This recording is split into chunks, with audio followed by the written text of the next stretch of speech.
Recording. Oh, hi, Echo. What are you doing? Why do you always do this right when I start recording? You are such a little shit. I want to take a little detour away from TF2 content for a moment because I just posted a video on my main channel where I spoke about how much money Team Fortress 2 still nets for Valve as of last year. Despite the game being 18 years old and receiving no meaningful updates in almost a decade, TF2 still netted Valve tens of millions of dollars last year, which is pretty fucking insane because most of this money comes from next to no work, as all Valve does is copy and paste content they don't even make into the game 3 times a year, and it just prints this money. That's all Valve does when this game needs a lot more serious attention towards problems that have been affecting it for years now. Anyways, as a part of that video, I calculated the amount of revenue that Valve made from the sales of TF2 items on the community market. A very talented acquaintance of mine coded up a tool that scrapes community market sales data for basically any game you want. We compiled all TF2 sales data into one spreadsheet and showed how much money moved through TF2 items on the market. As I was editing that video, I thought to myself, you know what? I bet no one's done that for Counter-Strike. Most videos about Counter-Strike are indeed related to its economy. You know, you got skins, you got trade-ups, you have rare items, what have you. But all of these videos are very compartmentalized. None of them really look at the overall bigger economic picture, so to speak, in terms of how much money Counter-Strike 2 earns Valve as a whole. So today I'd like to present a reminder, some insight as to how much money Counter-Strike 2 generates for Valve over the last year, and as part of that, let's explore the amount of money generated by sales of CS2 items on the community market. For starters, once again, I'm just looking at the last year's worth of data, from November 2024 to November 2025. Valve earns money from Counter-Strike 2 in 2 ways. You have the in-game store, and you have the community market. Anyone remotely familiar with Counter-Strike knows that the vast majority of its income is generated by its in-house casino. Weapons cases. These cases can only be opened by keys that are purchased directly from Valve for $2.50 a piece, plus tax, of course. And then you have conversion rates and what have you, but $2.50. Unlike Team Fortress 2, it is very hard to find data about Counter-Strike key sales, and therefore revenue. Thankfully, others far more talented at scraping data than I am coded up this case tracker, which tracks how many Counter-Strike cases have been opened each month. I'm not sure how accurate this is or how they collect their data, but if we trust these data, from November 2024 to November 2025, Counter-Strike players opened over 400 million cases, resulting in over $1 billion in gross sales.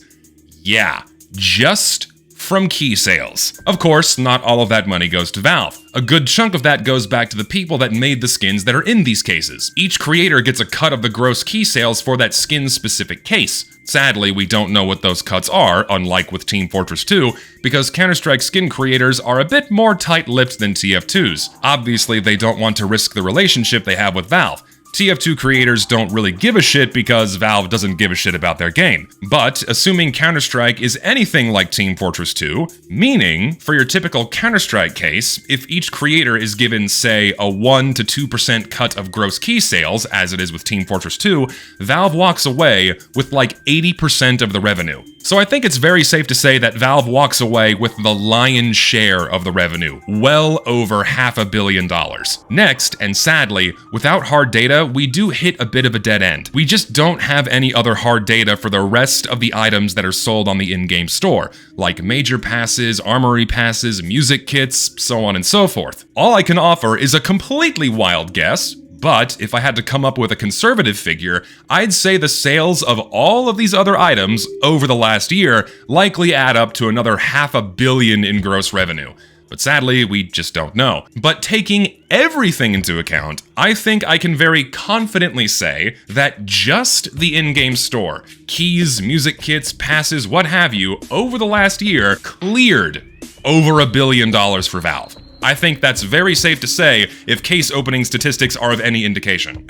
Now then, my additional curiosity is how much additional income does Valve earn from the sales of Counter-Strike items on the community market? For those unfamiliar, Valve takes a 15% cut of every single sale of their own game's items. 15% doesn't sound like much, but when you have millions of transactions each day, all of those little fees add up. And yes, millions of Counter-Strike items move through the market each day. We collected the data for every single sale of a CS2 item sold on the market over the last year and added everything up to check the profits. We have a spreadsheet right here for every single item and a summary spreadsheet showing the total amount sold, the total amount they sold for, and Valve's 15% cut. If you'd like to look at the raw data yourself, I've linked that in the description below. Last year, there was over 754 million sales of Counter-Strike items on the market. That's roughly 2 million sales a day. Adding up all of the money, and we reach a grand total of over $1.2 billion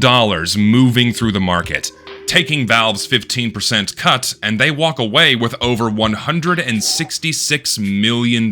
So indirectly, Valve is making hundreds of millions from market fees annually, just from Counter-Strike items. And you gotta remember that Valve earns this money by quite literally doing nothing other than hosting the market itself. Now see, what's fun about these spreadsheets is that you can look up your favorite skins, sticker, knives, gloves, what have you, and see how lucrative they are for Valve. For example, my favorite knife is the Karambit Autotronic. Factory new ones are a little bit too expensive to sell on the community market, so let's look at field tested. 129 of them sold last year for $156,000. Taking Valve's 15% in fees, and they walk away with over $20,000. My personal favorite skin is the Desert Eagle Pilot. 137 of those sold and field tested last year for about $13,000.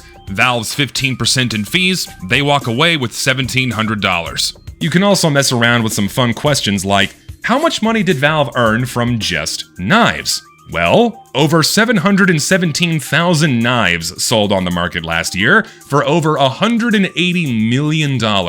Valve gets 23 million of that. I could do this all day. So isn't it any wonder that Valve wants the highest amount of market traffic possible moving through their own platform? I don't think many people truly appreciate just how insane of a money printer the community market is. So hopefully this short video offers some insight for you guys. So, in conclusion, we have what is easily over $1 billion just from the in-game store, and a minimum of $191 million earned passively from community market fees. Honestly, I think this is a very conservative final value of money earned by Counter-Strike 2 as a whole, and I also understand this isn't a very satisfying conclusion, as it's just a ballpark answer and not this ultra-precise figure. But the point is to remind everyone that Counter-Strike 2 is netting a 10-figure dollar amount for Valve in profit last year. And I'll just close this off by saying, it's kind of sad how much money Counter-Strike earns with how little Valve is doing for it, other than throwing in a bunch of toys for people to gamble for. The game is full of cheaters. There are hordes of bots farming item drops, rendering entire game modes unplayable. There is still a ton of missing content and features from CSGO that are still not in CS2. I don't know about y'all. I'm just a TF2 guy, but if I was a Counter-Strike guy, I'd be raising hell over that. A game that is earning this much money should not be dealing with these problems, let alone at this scale.